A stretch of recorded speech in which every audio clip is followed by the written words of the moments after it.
What up, guys? My name is Jason, otherwise known as The Block is Hot, and I have just passed the 2 year mark since I started investing into NFTs. And it has been a crazy journey. I've learned a lot along the way, started a whole entire YouTube channel where I cover this sort of stuff, and even created my own project. And through this 2 year time period, I've learned a ton of stuff about what exactly NFTs are. And in this video, I'm going to give you the 15 biggest lessons I've learned before you get into this crazy space. But yeah, without further ado, guys, let's get into number one.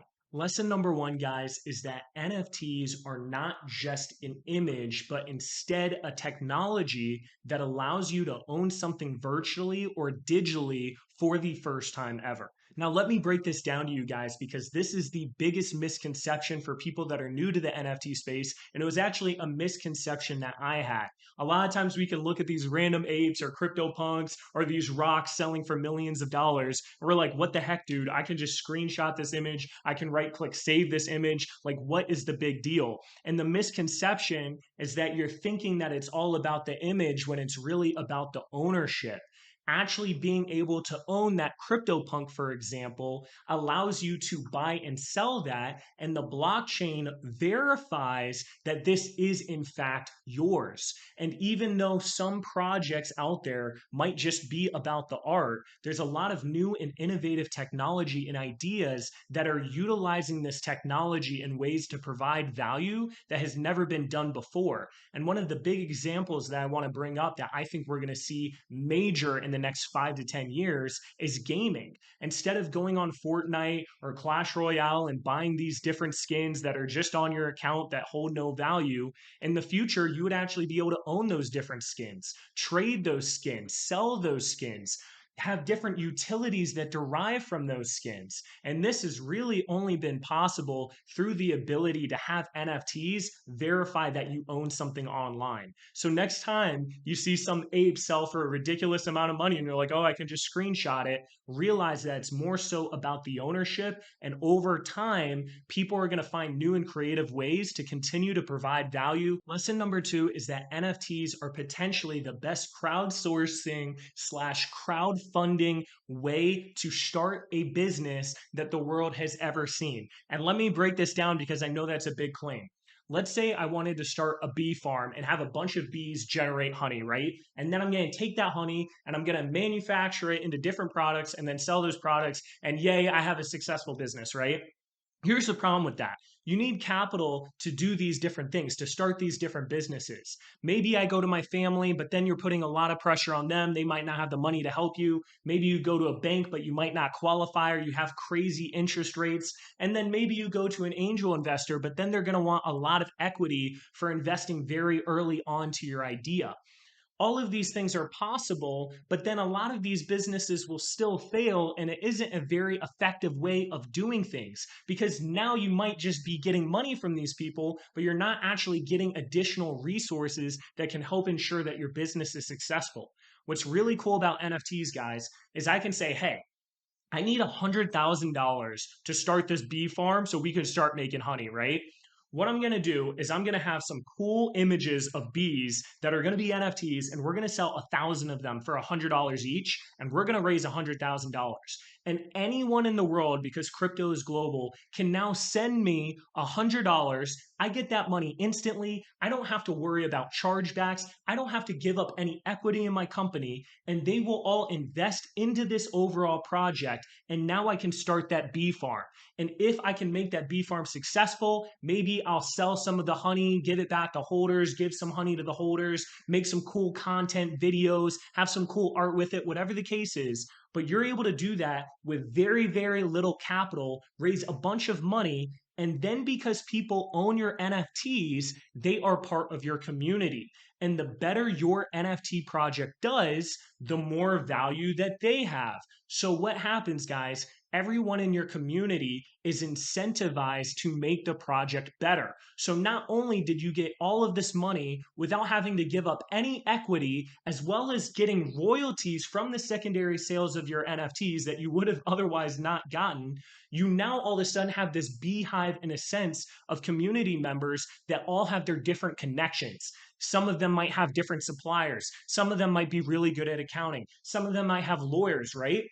and everyone is working together to make that project more successful. So this is absolutely huge. If anyone asks you, oh, what can NFTs do? Just tell them. It can do anything because it's just a better way of starting a startup company because you're not doing it alone anymore and you get all the money right away without giving up equity. It's literally a no brainer way to start a business in 2023. Lesson number three is that the communities of these different NFT projects are the most undervalued resource out there. If you think about it, guys, crypto and NFTs is a global thing. You can have people all over the world with different backgrounds, perspectives, skills, talents, network, all be part of this one community through owning the same NFT as you. And I know it sounds ridiculous, but just in our group, we have vice presidents of different companies, we have different lawyers, different accountants, and all of these people can help make your business better or at least improve you as a person and encourage you to be the best version of yourself. So essentially, it's a whole entire mastermind of people with all of their own spider web of connections and resources that can help you be better and you can help them be better. And even in one of these situations recently, my wrists were really hurting and were really inflamed from typing so much. And it just so happened someone in our group, 40 minutes away from me, literally owned a chiropractic business with laser therapy to help with this different inflammation in your joints. And I was able to go there and meet him, and he was able to help me out with this. And that is just one small thing that these different communities can do. And on a larger scale, it's really just insane the potential. So I would definitely check out these different communities and get to know people in the space if you're looking into getting into NFTs. Lesson number four is that even though I love the technology of NFTs, you have to recognize that 99% of these projects are simply not going to make it. We're in a new space. It's emerging. It's innovative. We don't have a roadmap. We have no idea where this is going to go. And a lot of projects are simply not going to make it. They're not going to have the hype or the engagement or the relevancy or the ideas to really compete, especially in the future when a lot of major institutions and hedge funds and big boy investors start getting into the Web3 space. That being said, if you can find a project now that can actually be relevant in a couple years, that's when you're looking at a potential 100 to even 1000x your investment. But just realize that one out of 100 times that'll happen, and the other 100 times you'll probably lose your money in the long run. Lesson number five is the most important aspect of any NFT project is going to be the team. This is a space where you really need to check off pretty much every single box in order to be successful long term. You have to have someone that's good at marketing. You have to have developers that can do the different tech. You need to have a founder that has good strategy and understands the space. You need to have someone that is able to communicate with people. You need to be able to have moderators that basically manage the Discord and provide customer support. You've got to know so many different things as well as have an artist and have this and have that. It really takes a whole entire team to make a project in this space successful. And a lot of times you'll be missing some sort of piece in a project you're looking at.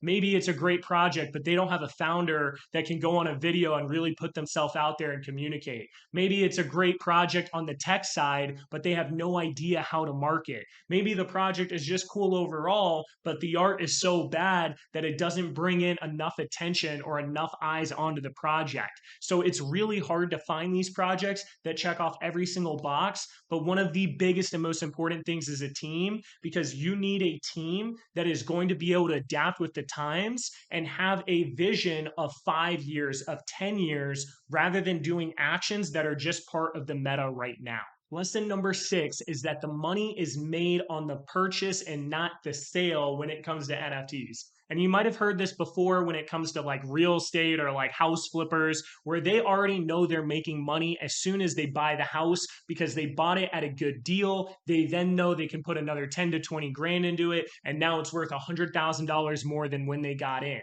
They made the money on the purchase. It's the same thing with NFTs. When an NFT project first comes out, it's called minting, and they'll mint their original supply. 99% of the profits you'll make are by identifying projects that are undervalued when it comes to their mint and the amount of demand they have, minting as many as you can, and then selling that project. There are times where you can make money on the secondary market. But like I said, a lot of these projects long term are not going to be successful. So if you're able to get in at its cheapest price, its mint price, then a lot of times you can already lock in that money. Now, sometimes it's hard to actually be able to get into these mints that are super hyped up. And that's where you can learn different techniques and tools and whatever the case is. But just recognize that that's the lowest amount of risk with the highest level of potential. There's still opportunities to buy NFTs on the secondary market 100%. And stay tuned and subscribe to this channel if you want a video guide on when to enter and exit these different trades.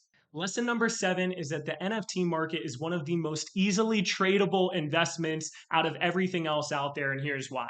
If you look at the stock market or real estate or commodities, it is just dominated by big players. They have all the money, they have all the resources, they have the database, they have 1,000, 5,000 people working for them. Whatever the case is, it is very hard to compete with these different companies, and it makes it hard to actually be successful in some of these different investments, especially day trading and that sort of stuff.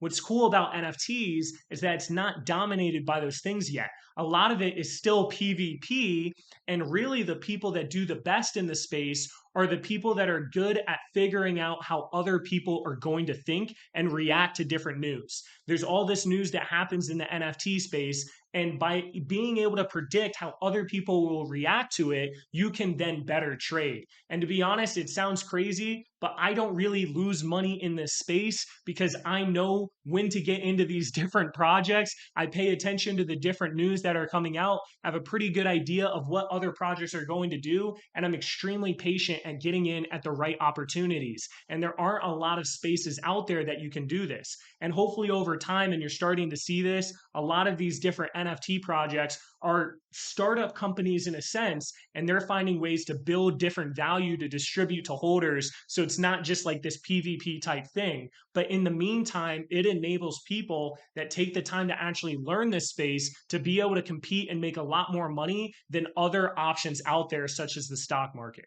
Lesson number 8 is a really big one, and that's don't just chase the hype or the volume. A lot of times when people are new to the space, they'll see a project that's going absolutely crazy, that's on Twitter's everywhere, the volume is going nuts, the floor is rocketing, the hype is just immense, and they're like, oh my God, I gotta buy, I gotta buy, I gotta buy. If this is you, you need to take a step back, because when you FOMO or when there is too much hype and you aren't taking a step back, that is when you are going to get burned 99% of the time.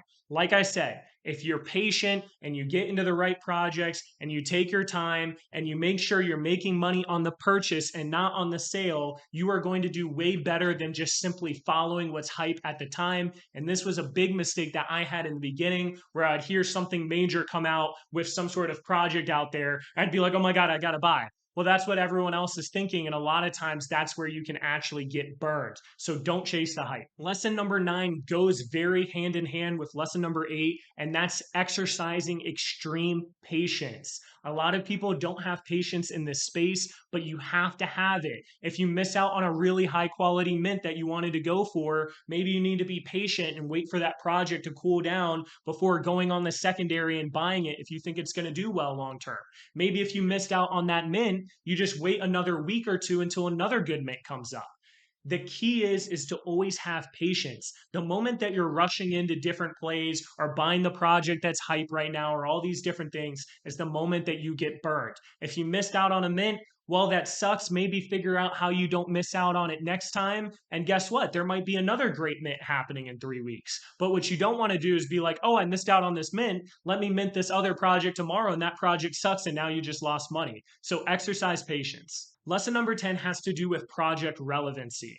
In the NFT space, there are projects that are coming out every single day. It's incredibly hard to stay relevant in this space. And if your project can't stay relevant in the short term or past their hype phase when they first mint, then they are going to have a slow death like 99% of projects. You need to find projects that have something that is going to make them relevant constantly, whether that's some sort of utility, like they bought a bunch of Bitcoin miners and you're always getting a percentage of the Bitcoin that they mine, or if it's a founder that knows what they're doing and can communicate and be a loud voice in the space. those are the type of projects that are going to be able to stay relevant as time goes on. If you look at D Gods on Solana, which is from Frank, he is constantly in spaces. He is the loudest person on Solana. When you look at Pudgy Penguins on Ethereum from Luca, he is loud. He's on different spaces. He's talking. He's communicating these different things, right? If you can find a project where the founders are putting themselves out there and they're talking and they're communicating, then they are going to stay relevant a lot longer. And then if they can also add additional utilities that are genuinely providing value outside of the own NFTs ecosystem, then they have a much higher likelihood of being relevant and not just being forgotten about. Lesson 11 is that NFTs are the most fun investment that you can get into. I feel like as a curious individual, I'm constantly getting into different investments and different ideas, and I'm just like going all over the place and I want to try a bunch of things, right?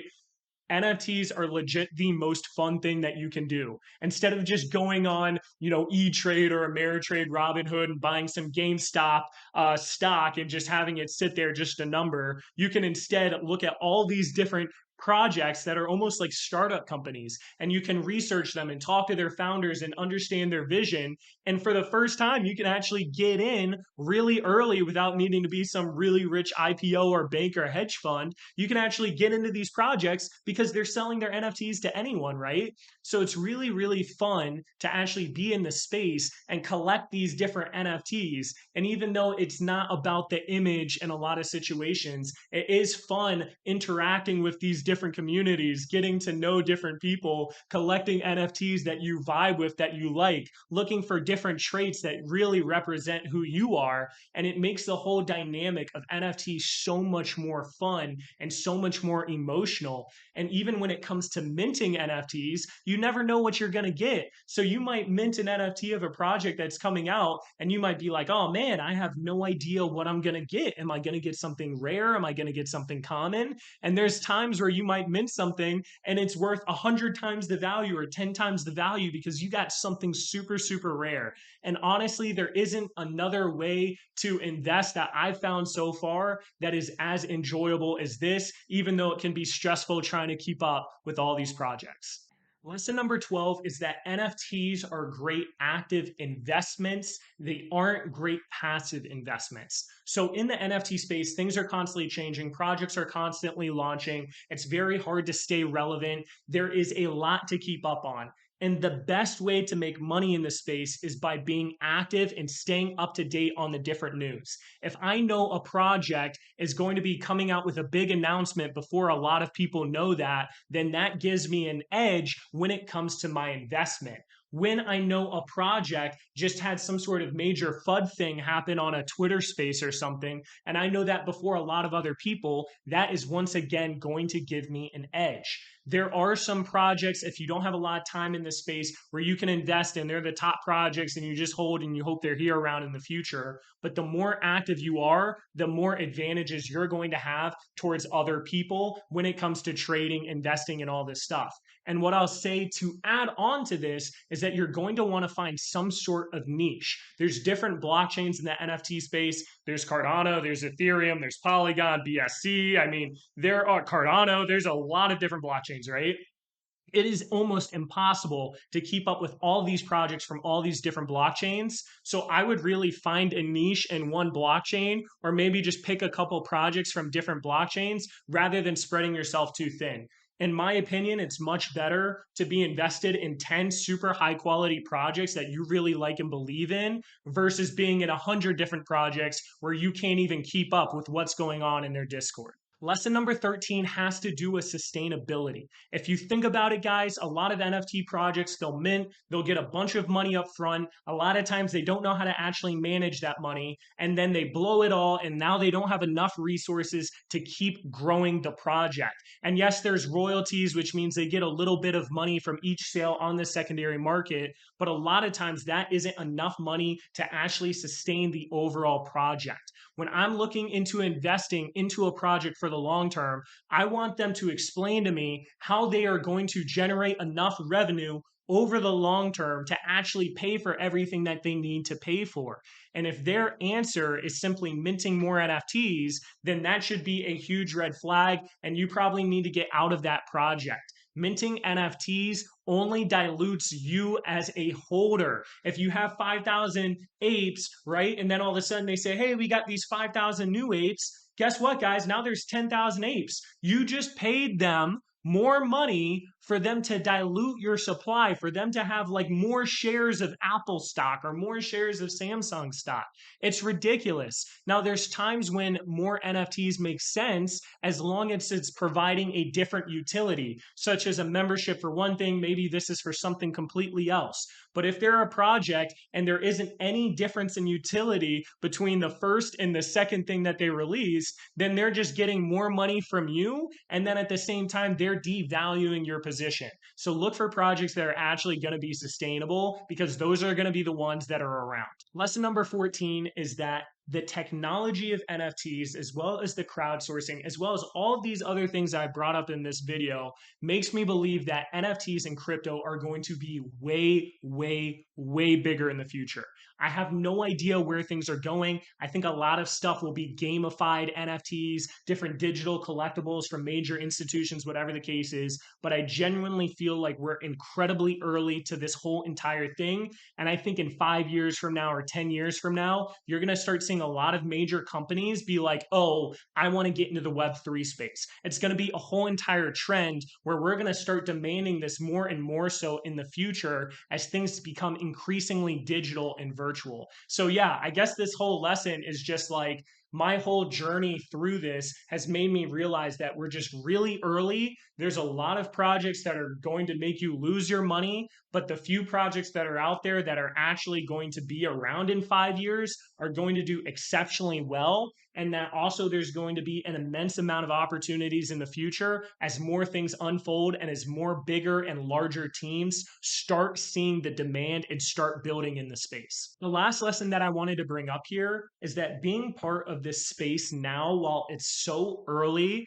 is absolutely incredible. And it's been a really big positive when it comes to my own personal development. At least in Jelly Cubes, which is my project, we instill this whole entire aspect of being the best version of yourself. And genuinely, everyone in the group helps each other towards this common goal of not only being better individually, but also helping benefit the overall group and taking us to new levels. So it's super cool being in this space. I feel like I've learned a lot individually through all these relationships and connections and cultures that I've been able to experience. And it seems like every time I talk to a new member, there's some sort of new information or knowledge or perspective that they can give to me and I can give to them. And then together we can ultimately be better, which in my opinion is what life is about. Just being better, being the best version of yourself. And even though there's a lot of people in the space that are just looking to make some money, you'll still find a lot of people that are here because it's new, because it's innovative, they're open-minded, they're courageous, and they want to explore these different opportunities are out there before it kind of becomes a mainstream thing. So yeah, just to kind of sum up this lesson, it's like there's so much to learn in these different groups and communities and perspectives, and it really has had a positive impact on my life and made me want to be a better individual because of it.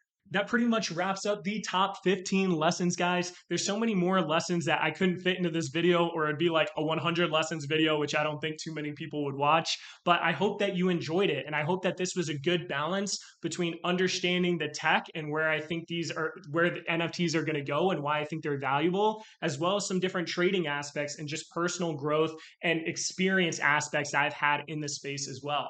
But yeah, hope you enjoyed it. If you haven't checked out Jelly Cubes, which is my personal project yet, make sure to check that out. We have an awesome community, especially for people that are new to the NFT scene. We can help set you up and get started. And yeah, that wraps up this video. Hope you guys have an awesome day, and I'll see you in the next one.